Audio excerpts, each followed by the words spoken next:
On a totally different topic, Mr. President, protecting our children is one of the most important duties of public service.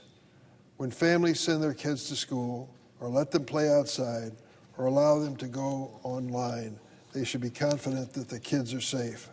But today, too many parents have a sinking feeling every time their kid logs onto a phone, tablet, or video game console. They know that the internet has become a dangerous opportunity for predators looking to exploit the young and vulnerable. This is not a problem of the future, it is the crisis now, and Congress must act now. In 2014, the National Center for Missing and Exploited Children, known as NCMEC, received approximately 1.1 million cyber tips about child sexual abuse material known as CSAM. That was in 2014. 1.1 million received tips.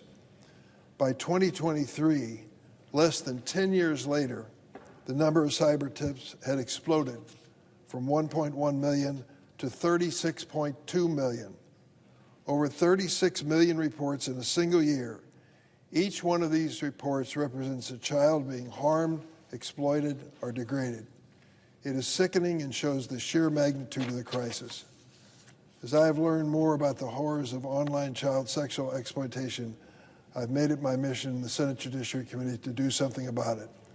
I'll never forget the heartbreaking testimony of witnesses, parents who came and told the story of what happened to their sons and daughters as a result of exploitation on the internet. I want to thank Senator Josh Hawley, Republican of Missouri, for being the Republican lead on this bill, and my colleagues in the Senate Judiciary Committee, Democrats and Republicans alike, who voted unanimously to advance the bill out of committee earlier this year. Let me pause for a moment and make sure you caught that word. Unanimously, every member of the Senate Judiciary Committee, Democrat and Republican alike, voted for this legislation to move forward. Senator Hawley, who was in the minority at the time, voted for it. Now he's in the majority. He's the lead sponsor of my bill, which is entirely appropriate, and it's a bipartisan effort. We heard the frustration of my colleague from Hawaii about the lack of bipartisanship in the Senate. This is a notable exception. I want to recognize the extraordinary survivors and advocates who fought to make this legislation possible. Your heartbreaking stories, your testimony have made the difference. The Stop CSAM Act takes a comprehensive approach to stemming the tide of online child exploitation. Most significantly, it establishes accountability by piercing the broad immunity granted to big tech by something known as the Section 230 of the Communications Decency Act. The average American would flunk this quiz if you asked him what Section 230 is. The advocates who come to us to support the Stop CSAM Act know exactly what it is. It lets social media off the hook for their wrongdoing. For too long, courts have read Section 230 so broadly that it has allowed companies hosting, promoting, even profiting from CSAM to be shielded from any responsibility or accountability. That's right, they can do the wrong thing and never pay a price because of Section 230. The Stop CSAM Act changes it. It opens the courthouse doors to survivors and families. I can think of no other single thing that we could do which would be more effective. If these social media platforms can ignore parents and ignore the exploited young people and go about their business, they'll have a second thought on the subject if they face the possibility of going to court. It would allow victims to sue tech platforms and app stores that promote or aid or abet online child sexual exploitation, or that host, store, or make CSAM available. It puts teeth in the law.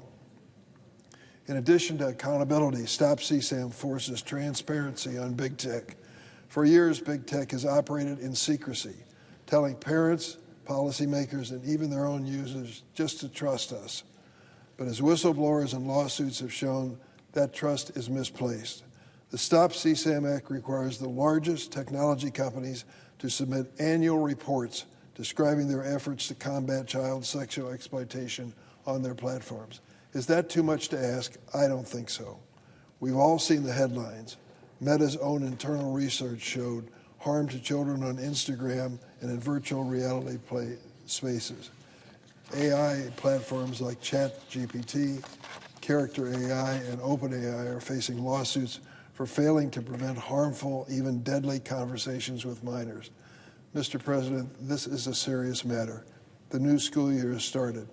In some states and many school districts, they've drawn the line and told the kids, you don't bring your phones to school.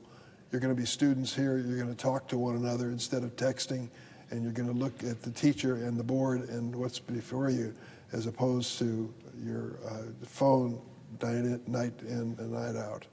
The Stop CSAM Act also includes critical protections for survivors of child sexual exploitation. The bill bolsters privacy protections for certain child victims and witnesses in federal court and gives judges the tool to enforce these protections. Altogether, these reforms hold tech companies accountable, bring transparency to their practices, strengthen law enforcement tools, and put survivors and their families at the center of our bipartisan response. The Senate Judiciary Committee has worked together on this matter, unanimously, Democrats and Republicans, to advance meaningful child safety legislation. As I said earlier, the Stop CSAM Act passed unanimously out of committee. That unanimity is no accident. It reflects a shared understanding when it comes to protecting our kids. Partisanship has no place. We've shown that Democrats and Republicans can work together to write, strengthen, and advance legislation that takes on big tech and prioritizes children's safety. To my colleagues who have not yet signed on to the bill, welcome aboard. We need you. Join us. Become a sponsor of the Stop CSAM Act. There are advocates from all over the United States who are on Capitol Hill today, knocking on the doors of Senate offices, asking colleagues to take a moment, consider co-sponsoring this bill. I salute them. That is what democracy is all about, and that's what protecting our kids is all about. The Judiciary Committee has done its job. The families in our state are watching. Survivors are waiting. Advocates are working day and night to protect kids at home and worldwide. It's time for the Senate to act. Mr. President, during the course of my career in the House and the Senate, I have taken on some issues that have dealt with the security and safety of children. Years and years ago, I took on tobacco usage by kids. When I took on that particular crusade, about 25% of the kids in grade school across America were using tobacco products, cigarettes and chewing tobacco and that sort of thing. 25%. Today, that figure is below 5%. It's a lot of hard work and a lot of people stepping forward and saying, you can do what you want when it comes to adults, but for God's sake, protect our kids. Isn't that what this is all about, too? Protecting our kids from the most insidious, destructive, and threatening element when it comes to their future and their safety. I encourage my colleagues, join us in this bipartisan effort. This is something we all should agree on, and I yield the floor.